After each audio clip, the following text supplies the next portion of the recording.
Este es el simulador de terremotos más grande del mundo. Se llama eDefense. Su enorme mesa vibratoria puede soportar un edificio de 10 pisos y moverse en todas direcciones con la fuerza del terremoto más destructivo del mundo. eDefense ha realizado más de 100 pruebas, sometiendo a edificios de todo tipo a distintos terremotos simulados para aprender cómo hacer edificios más resistentes a los sismos.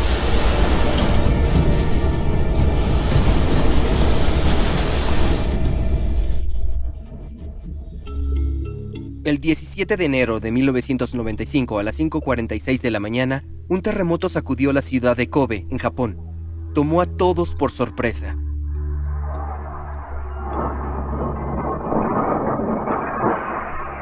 Japón es uno de los países con más actividad sísmica del mundo. Se asienta en el límite de 4 placas tectónicas. 90% de los terremotos y casi todos los más fuertes ocurren en los límites de las placas tectónicas. Pero Kobe no está cerca de ninguna. Este terremoto lo ocasionó una falla intraplaca, básicamente una grieta en la superficie terrestre que no está en el límite de una placa tectónica. Esta falla no había ocasionado sismos desde hacía unos 1000 años, y la ciudad estaba completamente desprevenida.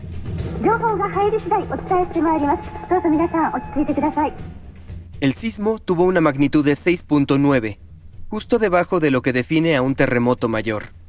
A pesar de eso, el terremoto cobró la vida de más de 6,000 personas y dejó a otras 300,000 sin hogar. Más del 80% de las víctimas perdieron la vida por el derrumbe de edificios. Se estimó que el costo económico total fue de $80,000 millones estadounidenses. En respuesta, el gobierno reunió a científicos en una conferencia sobre prevención de desastres por terremotos. Ahí acordaron construir el simulador de terremotos más grande que el mundo hubiera visto. Así que envía a Peter a Japón para una visita exclusiva dentro de las instalaciones. Estamos entrando al simulador de terremotos más grande del mundo, ya que están por hacer un experimento. Vamos ahí. Hay 8 muros de concreto que van a introducir señales sísmicas a la mesa vibratoria y van a ver cuáles son los más fuertes. La información sísmica con la que los van a alimentar es del terremoto del centro, que ocurrió el 18 de mayo de 1940. Fue un sismo de 6.9 de magnitud y es uno de los primeros de los que tenemos información sísmica. ¡Wow! Ok, todo esto, wow. Wow.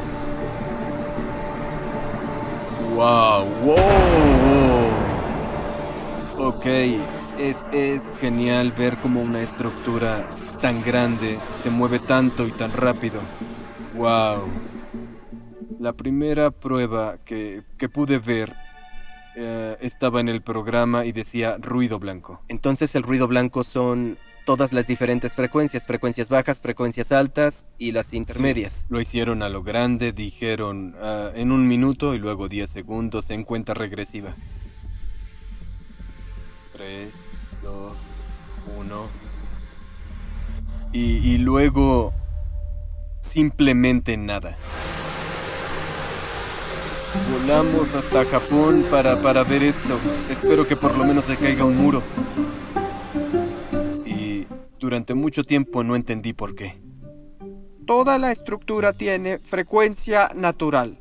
Cuando se daña la frecuencia natural se hace más corta. Introducimos ruido blanco con componentes de amplio rango de frecuencia para encontrar la frecuencia natural del edificio. Entonces, primero introducimos el ruido blanco, después de eso el movimiento sísmico y luego normalmente introducimos otro ruido blanco para encontrar cambios en la frecuencia natural.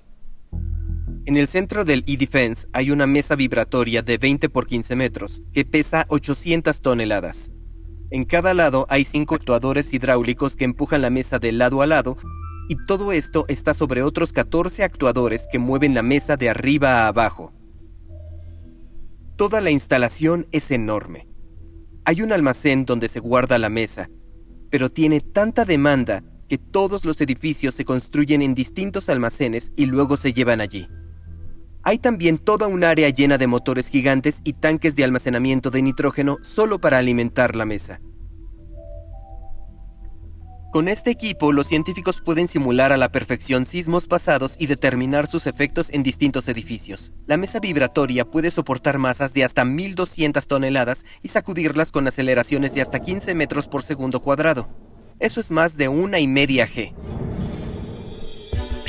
Y sé que un piloto de combate puede llegar a 10 G al girar, pero otra cosa es que estés en tu casa y el suelo se empiece a acelerar más que un objeto que cae.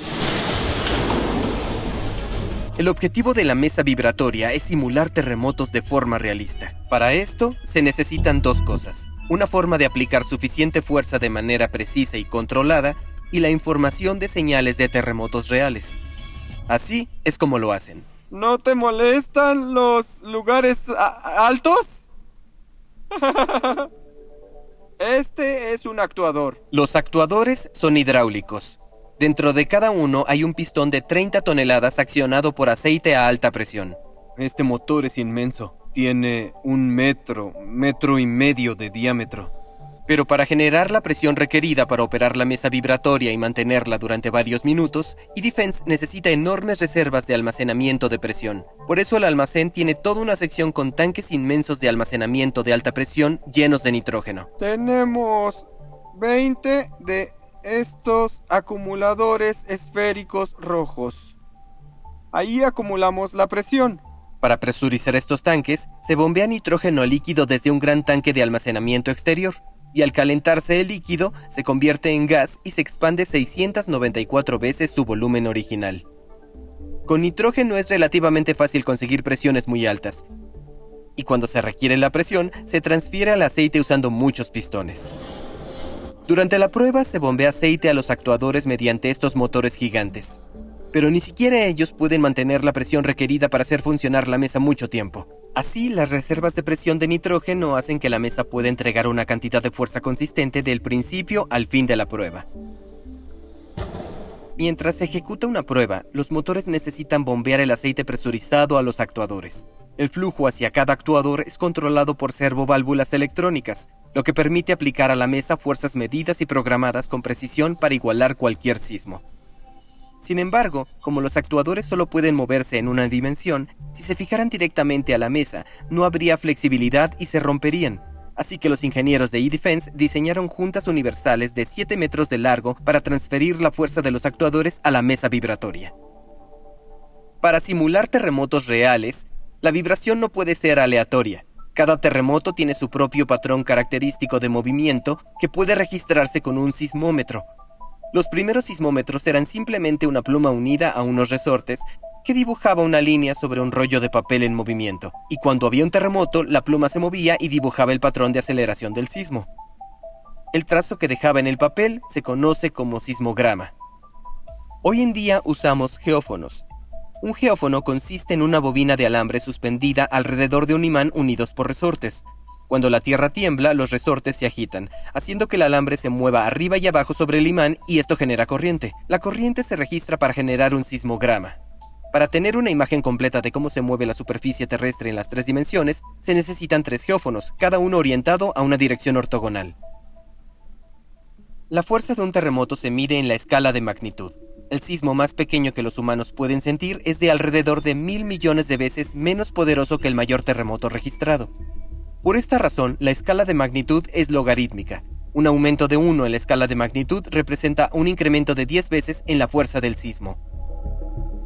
Un sismo por debajo de 2.5 en la escala de magnitud es imperceptible a los humanos. Estos ocurren millones de veces al año, pero solo pueden detectarlo los geófonos. Los sismos mayores a 6 en la escala de magnitud pueden dañar edificios, pero ocurren con menos frecuencia, solo unos cientos de veces al año en todo el mundo. El sismo más poderoso que se ha registrado fue el Gran Terremoto de Chile de 1960, que midió 9.5 en la escala de magnitud.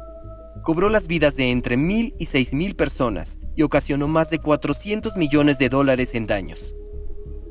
Pero qué tan destructivo es un terremoto no se determina solo por la magnitud. También importa qué tan cerca está el epicentro. Detrás de mí está el que hasta 2022 era el puente colgante más largo del mundo. El puente de Akashi Kaikyo conecta Honshu, la isla principal de Japón, con la isla de Awaji, a casi 4 kilómetros de distancia. su vano central, la distancia entre las dos torres es de 1990 metros, con 80 centímetros. Me encuentro aquí porque a unos kilómetros hacia allá y 16 kilómetros bajo tierra fue el epicentro del gran terremoto de Hanshin de 1995. Se produjo el sismo, el puente estaba en construcción y a pesar de estar justo encima del epicentro, no hubo daños importantes en su estructura. Pero la tierra debajo del puente se había movido y los planos originales ya no funcionaban. Los planos tuvieron que modificarse. Así es como el puente colgante más largo del mundo se alargó 80 centímetros más. Luego de que E-Defense abriera en 2005, una de sus primeras pruebas fue una comparación entre dos casas de madera tradicionales japonesas. Las casas se transportaron desde la cercana ciudad de Akashi, se volvieron a construir en la mesa y se sacudieron a la magnitud del terremoto de Kobe.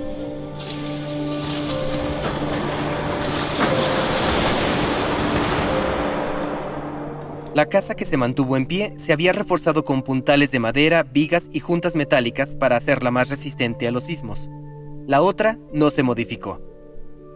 Esta prueba demostró que las casas japonesas más viejas no pueden soportar terremotos fuertes. También presentó una solución. Algunos refuerzos estructurales relativamente sencillos y económicos pueden aumentar significativamente la resistencia a los sismos. En 1981 el gobierno japonés introdujo estos nuevos códigos de construcción para casas nuevas. Decían, necesitan este amortiguador sísmico, estos aislantes, estas vigas de madera. De todos los edificios construidos después de 1981 en Kobe, 0.3% se derrumbó en ese terremoto. De los que no se derrumbó, el 8.4%, una diferencia de unas 30 veces entre las casas nuevas y las viejas. Sí.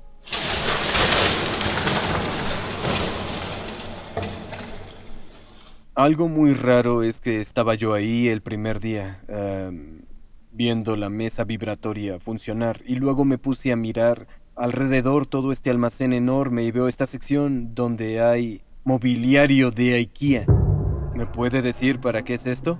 Para ver la seguridad adentro, ponemos muchos muebles en la estructura muestra. Muchas de las lesiones que suceden en los temblores es por cosas que te caen encima. Un armario se cae y te pega en la cabeza o te aplasta un refrigerador o cosas así. La mitad de las lesiones que hubo en interiores en Kobe fueron por muebles que cayeron encima de las personas. Y una de las cosas que hace E-Defense es ver cómo asegurarse de que los edificios no se caigan y cómo asegurarse de que también sea seguro adentro. Para la siguiente prueba van a introducir las señales sísmicas del gran terremoto de Hanshin, también llamado terremoto de Kobe. Solo duró unos 20 segundos, pero tuvo una magnitud de 6.9 y la aceleración máxima fue de alrededor de 0.9 G, que es una locura en un terremoto así.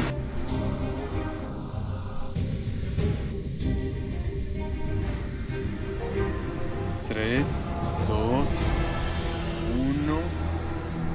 ¡Ay, Dios! Ese ruido. ¡Ay, rayos! ¡Oh! El edificio entero. ¡Ay, Dios!